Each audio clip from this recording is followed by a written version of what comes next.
बकरी खाने वाली बूढ़ी डायन। एक समय की बात है, एक छोटा सा गांव जो जंगल के बीचों बीच बसा था। उस गांव के सारे आदमी चरवाहे थे। गांव में सबके पास अपनी अपनी कम से कम 10-10 बकरियां थी। इस गांव के सभी लोग बकरी पालने के बहुत शौकीन थे, लेकिन कुछ दिनों से इस गांव से बकरियां गायब हो रही थी। अरे भैया, मुझे तो लगता है कोई चोर घुस आया है हमारे गांव में, जो रोज एक एक करके हमारी बकरियों को गायब कर रहा है। अरे नहीं भैया, मुझे तो ऐसा नहीं लगता। अगर कोई चोर होता तो वो किसी न किसी को बकरी चुराते हुए दिख ही जाता। मुझे तो लगता है कोई जानवर ही होगा, क्योंकि हमारा गांव जंगल के बीच बसा है। पक्का कोई जंगली जानवर ही हमारी बकरियों पर ताक रखे हुए हैं, जो हर रोज हमारी बकरियों को खा रहा है। अरे ना तो मुझे कोई चोर लगता है और ना ही कोई जंगली जानवर लग रहा है। इतने सालों से हमारा ये गांव इस जंगल के बीचों बीच बसा है। आज तक किसी जंगली जानवर ने ना ही इंसान को और ना ही हमारी किसी मवेशी को हानि पहुंचाई है। माजरा कुछ और ही लगता है। भाई साहब, आपस में बहस करने से कुछ नहीं होगा। बहस करने से तो अच्छा इस बात का पता लगाया जाए कि कौन हमारी बकरियों को चुरा रहा है। ऐसे ही चलता रहा तो एक दिन एक एक करके हमारी सारी बकरियां खत्म हो जाएंगी, हमारा रोजगार ही खत्म हो जाएगा। फिर हम क्या करेंगे? गांव के लोग सुबह शाम बकरियों का दूध निकालकर शहर ले जाते थे, क्योंकि बकरियों का दूध महंगा बिकता है। इस वजह से सबकी अच्छी खासी कमाई होती थी और ये गांव बकरियों के दूध के लिए मशहूर भी बहुत था। लेकिन अब सारे गांव वाले चिंता में आ गए थे कि आखिर उनकी बकरियां गायब कैसे हो रही हैं। तभी सांझ के समय गांव में कुछ बच्चे खेल रहे थे। वहां पर एक बूढ़ी औरत काली साड़ी में सर ढके हुए हाथ में लाठी लेकर आती है। अरे बच्चों, सुनो तो। हाँ काकी, बोलो। बहुत भूख लग रही है, खाने के लिए कुछ मिल सकता है? हाँ काकी, तुम मेरे साथ मेरे घर चलो। आज मेरी माँ बाबा तो घर पर नहीं है, लेकिन आज मेरी माँ मेरे लिए रोटी बना कर गई है। तुम मेरे हिस्से से आधी रोटी खा लेना। चुन्नू उस बूढ़ी औरत को खाना खिलाने के लिए अपने घर ले जाता है। चुन्नू के माता पिता किसी काम से बाहर गए हुए थे। चुन्नू उस बूढ़ी औरत को चारपाई पर बिठाकर उसके लिए रोटी लेने जाता है। ये लो काकी, खाना खा लो। अरे काकी कहाँ चली गई? अभी तो यही थी, कह रही थी बहुत भूख लगी है, और अभी गायब हो गई। तभी उसी समय चुन्नू के माता पिता भी घर आ जाते हैं और उसी समय घर से बकरियों के भी जोर जोर से रोने और चिल्लाने की आवाजें आने लगती हैं। चलकर देखने पर पता चलता है कि उनमें से एक बकरी का बच्चा गायब हो चुका है। सारे गांव में खलबली मच जाती है। आज हमारी बकरी का छोटा बच्चा भी गायब हो गया। तभी चुन्नू पूरी घटना के बारे में बताता है कि किस तरह से एक बूढ़ी औरत उसके साथ खाने के बहाने घर आई थी। हाँ, हो ना हो, मुझे लगता है वही बूढ़ी औरत है जो हमारे गांव से बकरियां चुरा रही है। आज उसी ने मेरे घर में आकर मेरी बकरी के बच्चों को चुराया है। दरअसल वो औरत कोई और नहीं, एक बहुत ही बुरी और भयंकर डायन थी जो बकरियों का मांस खाने की शौकीन थी, खास करके बकरियों के छोटे बच्चे। उस बूढ़ी डायन की एक बेटी भी थी। बहुत समय से इन दोनों माँ बेटी ने इस गांव पर अपनी नजर बनाए रखी थी। उन्हें पता था कि इस गांव में बहुत सारी बकरियां हैं, जिनमें से रोज एक एक बकरी गायब करके बूढ़ी डायन अपना शिकार बना लेती थी और शिकार लाकर अपनी बेटी को देती थी। उसकी बेटी शिकार को पकाती थी और फिर मिलकर दोनों माँ बेटी खाती थी। इन दोनों ने इसी गांव के बाहर जंगल में अपना डेरा जमाया हुआ था। देख तो बेटी, तेरे लिए मैं क्या लाई हूँ। तेरा मनपसंद खाना। अरे वाह माँ, दिखाओ तो पूरा, मेरे लिए क्या लाई हो। बकरी का बच्चा, मेरा पसंदीदा खाना। इसका कोमल कोमल मांस खाने में तो मजा ही आ जाएगा। हाँ बेटी, अब हम हर रोज ऐसा ही खाना खाएंगे। यहाँ बहुत सारी बकरियां हैं। अच्छा हुआ हमने अपना डेरा इस गांव के बाहर ही जमा लिया, वरना उस पुराने गांव में तो खाने के लिए भी कुछ नहीं बचा था। यहाँ पर हम सारी उम्र एक एक बकरी रोजाना खा सकते हैं। हाँ माँ। दोनों डायन माँ बेटी उस बकरी के छोटे से बच्चे के मांस को पकाकर खाती हैं। लेकिन इस घटना के बाद गांव वाले चौकन्ने हो गए थे। सूरज ढलने से पहले ही अपनी बकरियों को जल्दी से घर लेकर आते और रात को भी बकरियों के घर को पहरा देते थे। इसी तरह से अब रोज वो बूढ़ी डायन आती और पूरे गांव का चक्कर लगाकर चली जाती, लेकिन उसे बकरी का बच्चा तो क्या, कोई बूढ़ी बकरी भी खाने को नहीं मिल रही थी। वहीं गांव वाले भी उस डायन को पकड़ने की फिराक में थे। क्या माँ, आज भी तुम फिर से खाने के लिए कुछ भी नहीं लेकर आई हो? क्या करूं बेटी, मुझे तो लगता है उस दिन से ये गांव वाले चौकन्ने हो गए हैं। जैसे इनकी बकरियां पहले खुले आम चरती थी, अब ऐसा कुछ नहीं है। ये अपनी बकरियों को शाम होने से पहले ही घर ले जाते हैं और रात को भी पहरा देते हैं। अब बकरी चुराना इतना आसान नहीं रह गया। मुझे तो लगता है अब हमें घास फूस और पत्ते खाकर ही गुजारा करना पड़ेगा, या फिर शिकार के लिए कोई नई जगह तलाश करनी पड़ेगी। क्या माँ, तुम भी कैसी बात करती हो? हम डायन हैं, हम मांस के अलावा घास फूस पत्तियां कैसे खा सकती हैं? कल फिर से कोशिश करके देखो, क्या पता कोई स्वादिष्ट भोजन मिल जाए। अगले दिन बूढ़ी डायन फिर से बकरी के शिकार की कोशिश में निकल पड़ती है। पूरा गांव और जंगल घूमकर उसे एक जगह एक छोटा सा बच्चा बकरियों को चराता हुआ दिखता है। देखकर डायन बहुत खुश हो जाती है। आज तो मुझे शिकार मिल ही गया, और वो भी बकरी का छोटा बच्चा। इस बकरी के छोटे से बच्चे को मैं ले जाऊंगी। आज मेरी बेटी बहुत खुश होगी। डायन उस बच्चे के करीब आती है और उससे कहती है, अरे मर गई, मैं तो मर गई। अरे काकी, क्या हुआ? तुम रो क्यों रही हो? अरे बेटा, मैं कब से प्यासी हूँ। मुझे बहुत प्यास लगी है, लेकिन कहीं पानी नहीं मिल रहा है बेटा। क्या तुम मुझे पानी पिला दोगे? हाँ काकी, मेरे पास पानी है, मैं तुम्हें अभी अपनी बोतल से पानी पिलाता हूँ। अरे ये तो मुझे अपनी बोतल में से पानी पिला रहा है। कहाँ तो मैं सोच रही थी कि इसको पानी लाने के बहाने दूर भेजकर इसकी बकरी के बच्चे को चुरा लूंगी, लेकिन ये तो मुझे यही पानी पिला रहा है। चंदू डायन को अपनी बोतल में से पानी पिलाने लगता है कि तभी वो डायन जानबूझकर पानी की बोतल को अपने हाथ से नीचे गिरा देती है। अरे काकी, ये तुमने क्या किया? मेरे पास तो इतना ही पानी था, वो भी गिरा दिया। माफ करना बेटा, बुढ़ापे के कारण कोई चीज ढंग से पकड़ी भी नहीं जाती, गलती से पानी गिर गया। लेकिन बेटा, मुझे बहुत प्यास लगी है। तू जाकर मुझे पानी ला कर दे। ओह ठीक है काकी, मैं अभी घर से जाकर तुम्हारे लिए पानी लेकर आता हूँ। तब तक तुम मेरी बकरियों का ख्याल रखना। चंदू जैसे ही पानी लेने जाता है, डायन पीछे से मौका पाते ही उसकी एक बकरी के बच्चे को अपने बोरे में डालकर वहां से ले जाती है। लेकिन बच्चा बहुत ही चालाक था, वो डायन की चालाकी को भाप गया था। वो पानी लेने नहीं गया था, बल्कि एक पेड़ के पीछे से छुपकर देख रहा था, और फिर इस बात की खबर आकर सारे गांव वालों को देता है। सभी गांव वाले इकट्ठे हो जाते हैं। डायन बच्चे को बोरे में डालकर घर ले जाने लगती है, तभी सारे गांव वाले आग की मशाले लेकर उसे घेर लेते हैं। नहीं नहीं, तुम लोग मुझे छोड़ दो, ये आग मुझसे दूर करो। तुम लोग ये मशाले लेकर क्यों आए हो? पकड़ी गई, आज डायन पकड़ी गई।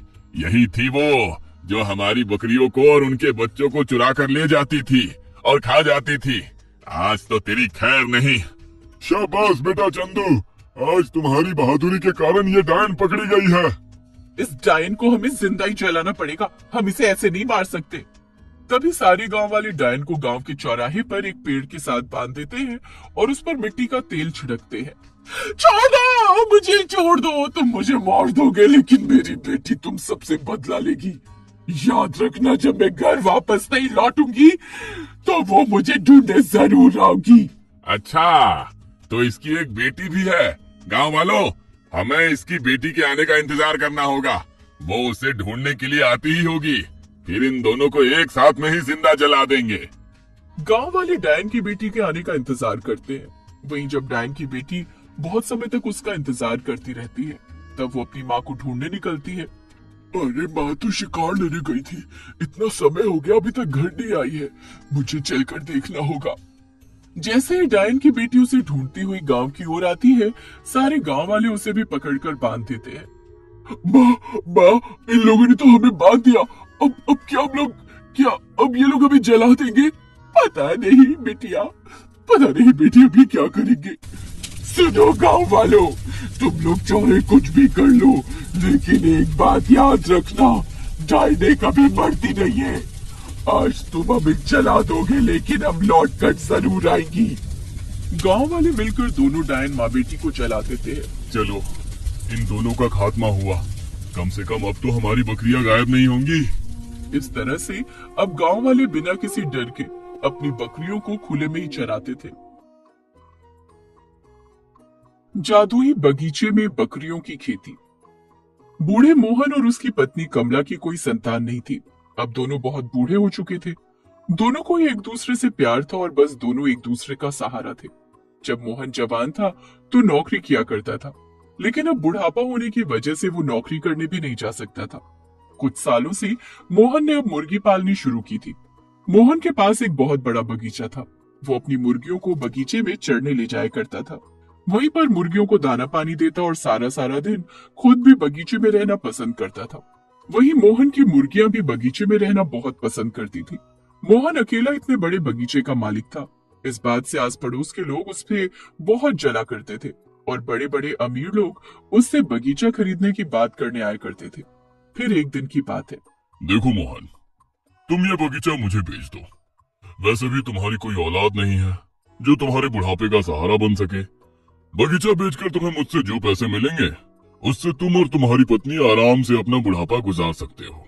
मैं तो कहता हूँ, क्यों अपने बुढ़ापे को ऐसे ही खराब कर रहे हो? आज फिर भी तुम थोड़ा बहुत अपनी टांगे हिला रहे हो। कल जब तुम्हारी टांगे जवाब दे देंगी, तुम तब चलना फिरना बंद कर दोगे। तब कौन तुम्हारे लिए करेगा? देखिए भाई साहब, मैं ये बगीचा नहीं बेचना चाहता।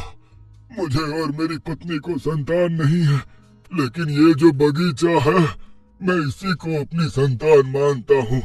जानते हो, जब मैं शाम के समय इस बगीचे में बैठता हूँ, तो वहाँ पर लगे पेड़ पौधे फूल जब मुझे ठंडी ठंडी हवा का एहसास करवाते हैं, तो मुझे कभी भी ये महसूस नहीं होता कि मैं बिना संतान के हूँ। उस बगीचे में लगा एक एक फूल, हरी हरी घास और पेड़ पौधे सब सारी मेरी संतान है। वहाँ जाकर मुझे सुकून मिलता है। चंद पैसों के लिए अगर मैं वो बगीचा बेच दूंगा, तो फिर जिंदगी के जो 4 दिन बचे हैं, मैं वो भी चैन से नहीं जी पाऊंगा। हाँ हाँ ठीक है, ज्यादा से ज्यादा इंसान कर ही क्या सकता है, समझा ही सकता है। जब तुमने समझना ही नहीं है तो तुम्हारी मर्जी। मोहन इस बगीचे को बेचना नहीं चाहता था, लेकिन बहुत सारे लोग आकर उससे बगीचा खरीदने की बात करते थे। साथ में अब मोहन के सामने एक परेशानी और आकर खड़ी हो गई थी। पहले तो वो मुर्गियां पालकर उनके अंडे बेचा करता था, जिससे उसका घर खर्च चलता था। लेकिन अब धीरे धीरे करके उसकी सारी मुर्गियां बीमार रहने लगी थी और एक एक करके मरने लगी थी। मोहन के पास अब 2-4 मुर्गियां ही बची थी। दोनों पति पत्नी बहुत परेशान थे कि अब अपने घर का खर्च कैसे चलाएंगे। अरे कमला, ओ कमला, ला मुझे थोड़ा सा नाश्ता दे, मुझे बगीचे में जाना है। सुनिए जी, नाश्ता तो मैं आपको दे देती हूँ, लेकिन आप मेरी बात क्यों नहीं सुन रहे? पहले तो अपनी बहुत सारी मुर्गियां थी जिनके अंडे बेचकर हम खर्चा निकाल लेते थे और अपना गुजारा चल पड़ता था। लेकिन अब हमारे पास इतनी मुर्गियां भी नहीं बची हैं कि जिनके अंडों को बेचकर हम गुजारा कर सके। हमें कुछ और भी काम करना पड़ेगा। मेरी तो ये भी समझ में नहीं आता कि आप रोज सुबह से शाम तक उस बगीचे में बैठकर करते क्या हैं? अरे ओ कमला, तुम क्या जानो वो बगीचा मेरे लिए क्या है? वो मेरे लिए किसी स्वर्ग से कम नहीं है। जब मैं वहाँ जाकर बैठता हूँ, तो मेरे मन को एक अजीब सा सुकून मिलता है। बस आप यही सुकून लेते रहना। अपनी कोई औलाद होती तो अभी बुढ़ापे में हमें इतनी चिंता नहीं होती। ऐसे कौन से बुरे कर्म किए हमने कि इस बुढ़ापे और कमजोरी में भी हमें इतनी परेशानियों का सामना करना पड़ रहा है। तुम फिर से शुरू हो गई। कमला, कितनी बार तुमसे कहूँ कि हम लोग निसंतान नहीं है। वो बगीचा ही हमारी संतान है। वहाँ के लगे फल फूल, हरी हरी घास, पेड़ पौधे सब हमारी संतान है। तुम मेरी तरह एक बार दिल से महसूस करके तो देखो, तुम्हें कभी भी ये महसूस नहीं होगा कि तुम निसंतान हो। अब तुम अपना नाश्ता खुद ही खाओ, मैं जा रहा हूँ बगीचे में। अरे सुनिए तो, नाश्ता करते जाइए। कहाँ जा रहे हैं? आपको दिन में भूख लगेगी। मोहन वहां से बिना खाए ही चला जाता है और आकर एक कुर्सी लगाकर बगीचे में बैठ जाता है और ठंडी ठंडी हवा का मजा लेने लगता है। कितना मजा है, कितना सुकून है इस ठंडी ठंडी हवा में। लोग पागल हो गए हैं जो कहते हैं कि मैं उन्हें बगीचा बेच दूं। हैं तभी मोहन की नजर अपनी बची हुई मुर्गियों पर जाती है। उनमें से भी एक मुर्गी आज फिर से मर चुकी थी। हे भगवान, एक मुर्गी और मर गई। भगवान, आखिर तूने सोचा क्या है? मेरी सारी मुर्गी मर जाएंगी तो मेरे घर का खर्चा कैसे चलेगा? मरती हुई मुर्गियों के लिए परेशान मोहन आंख बंद करके भगवान को याद करने लगता है। तभी थोड़ी देर में मोहन की आंख लग जाती है। मोहन की आंख अभी लगी ही थी कि उसे किसी बकरी की आवाज सुनाई देती है। अरे, मेरे कान क्यों बज रहे हैं? मुझे बकरी की आवाज क्यों सुनाई दे रही है? पहले तो मोहन को लगता है कि वो नींद में है, उसे नींद में ही किसी बकरी की आवाज सुनाई दे रही है। लेकिन जब वो आंखें खोलकर देखता है तो वो देखकर हक्का बक्का रह जाता है, क्योंकि उसके सामने कम से कम 50 बकरियों का झुंड उसके बगीचे में घास चर रहा था। हे भगवान, ये इतनी सारी बकरियां कहाँ से आई? ऐसा लगता है जैसे मेरे बगीचे में कोई बकरियों की खेती लग गई हो। लेकिन ये इतनी सारी बकरियां आई कहाँ से? तभी वहां पर रामू आ जाता है। रामू मोहन के कहने पर कभी कभार बगीचे की सफाई कर दिया करता है। साहब ये मेरी बकरियां हैं, माफ करना साहब, मेरे पास इनको खिलाने के लिए इतनी घास नहीं है और बकरियां भी इतनी ज्यादा है कि मैं उनके लिए इतना चारा नहीं जोड़ सकता। इसलिए अभी मैं इनको चराने के लिए बाहर जा रहा था, तभी बकरियों को आपके बगीचे में इतना सारा हरा हरा घास दिखा तो ये घास खाने के लिए बगीचे की ओर भाग चली आई। मेरा यकीन मानिए साहब, इन्हें मैं यहाँ नहीं लाया, ये अपने आप यहाँ आ गई हैं। मैं अभी इन्हें यहाँ से निकालता हूँ। अरे नहीं मोहन, तुम इन्हें रहने दो। वैसे भी इन बगीचे में बहुत सारी घास हो गई थी और पुरानी घास तो बहुत बढ़ गई थी। ये बकरियां भी भूखी हैं, कम से कम इनका पेट तो भर जाएगा। तुम ऐसा करो, बीच बीच में इन बकरियों को यहाँ लाया करो।